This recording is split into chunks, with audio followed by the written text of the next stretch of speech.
नमस्कार दोस्तों, आज हम आपके लिए हरतालिका तीज व्रत की कथा लेके आए हैं। मान्यता है कि भगवान शिव ने माता पार्वती को उनके पूर्व जन्म के बारे में याद दिलाने के लिए यह कथा सुनाई थी, जो कुछ इस प्रकार है। भगवान शिव माता पार्वती से कहते हैं, हे पार्वती, तुमने मुझे वर के रूप में पाने के लिए घोर तपस्या की थी। तुमने अन्न जल त्याग कर सूखे पत्ते खाए। सर्दी में तुमने लगातार पानी में रहकर तपस्या की।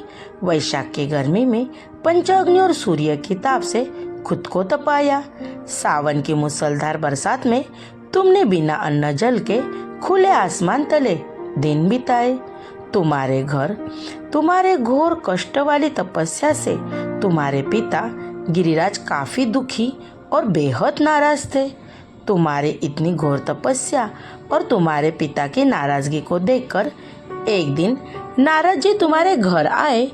तुम्हारे पिता गिरिराज ने जब उनके आने का कारण जानना चाहा तो नारद जी बोले, हे गिरिराज, मैं भगवान विष्णु जी के कहने पर आया हूँ।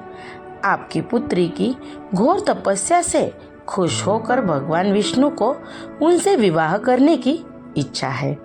इस बारे में मैं आपकी सहमति जानना चाहता हूँ। नारद मुनि की बात सुनकर तुम्हारे पिता अत्यंत खुश होकर बोले, श्रीमान, अगर स्वयं विष्णु भगवान मेरी पुत्री से विवाह करना चाहते हैं तो मुझे कोई आपत्ति नहीं है। भगवान विष्णु को साक्षात ब्रह्म का रूप है।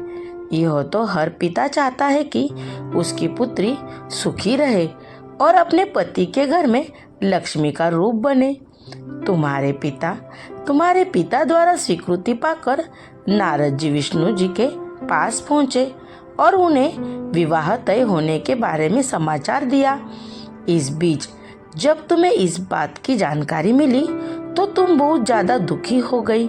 तुम्हें दुखी देखकर तुम्हारी सहेली ने तुमसे दुख का कारण पूछा। तब तुमने कहा, मैं सच्चे मन से भगवान शिव को ही अपना पति मान चुकी हूँ, लेकिन मेरे पिताजी ने विष्णु जी के साथ मेरा विवाह तय कर दिया है। मैं इतनी धर्म संकट में हूँ कि मेरे पास जान देने के अलावा कोई और दूसरा उपाय नहीं है। तुम्हारी सहेली ने तुम्हें हिम्मत देते हुए कहा कि संकट के समय धैर्य रखने की आवश्यकता होती है। तुम मेरे साथ घने जंगल में चलो, जहाँ साधना भी की जाती है। वहाँ पर तुम्हारे पिता नहीं ढूंढ पाएंगे। मुझे भरोसा है कि भगवान तुम्हारी मदद अवश्य करेंगे।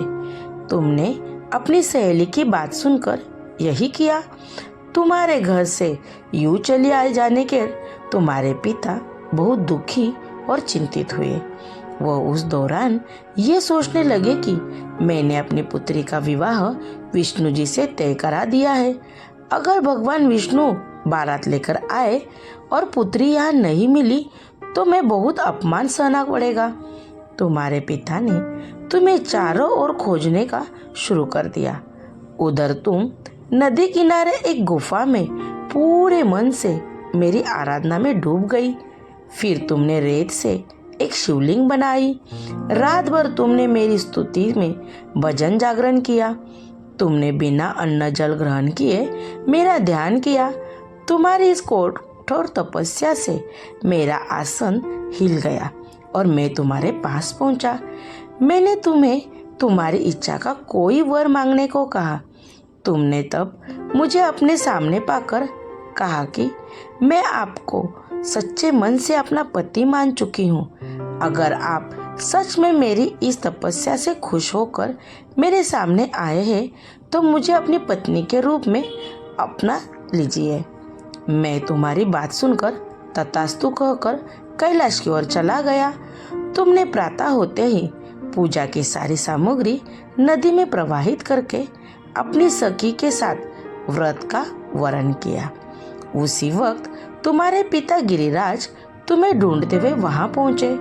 तुम्हारी हालत देखकर तुम्हारे पिता दुखी होकर तुम्हारे इस कठिन तपस्या का कारण पूछे। तुमने अपने पिता को समझाते हुए कहा, पिताजी, मैंने जीवन का ज्यादातर समय कठिन तपस्या करके बिताया है। मेरी इस कठोर तपस्या का केवल एक ही उद्देश्य है, एक ही उद्देश्य था, शिव जी को पति के रूप में प्राप्त करना।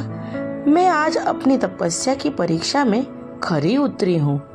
अपने विष्णु जी से मेरा विवाह करने का निश्चय किया था, इसलिए मैं आराध्य का तलाश में घर से दूर हो गई। अब मैं घर आपके साथ एक ही शर्त पर चलूंगी, जब आप महादेव के साथ मेरा विवाह कराने के लिए तैयार होंगे। तुम्हारे पिता ने तुम्हारी इस इच्छा को मान लिया और तुम्हें अपने साथ वापस ले गए। फिर कुछ समय बाद तुम्हारे पिता ने हमारा विधि विधान के साथ विवाह करा दिया। भगवान शिव ने आगे कहा, हे पार्वती, तुमने भाद्रपद की शुक्ल तृतीया को मेरी व्रत पूजा करके कर दी थी। इसी का फल है जो हमारा विवाह संभव हुआ। इस व्रत का यह महत्व है कि जो भी अविवाहित कन्या इस व्रत को करती है, उसे गुणी, विद्वान व धनवान वर पाने का सौभाग्य मिलता है। वही विवाहित स्त्री जब इस व्रत को पूरी विधि से करती है तो सौभाग्यवती होती है और पुत्र धन सुख प्राप्ति करती है। कहानी से सीख, अगर सच्चे मन और मेहनत से किसी चीज़ की इच्छा की जाए तो इच्छा ज़रूर पूरी हो जाती है। Thank you. Please like, share and subscribe.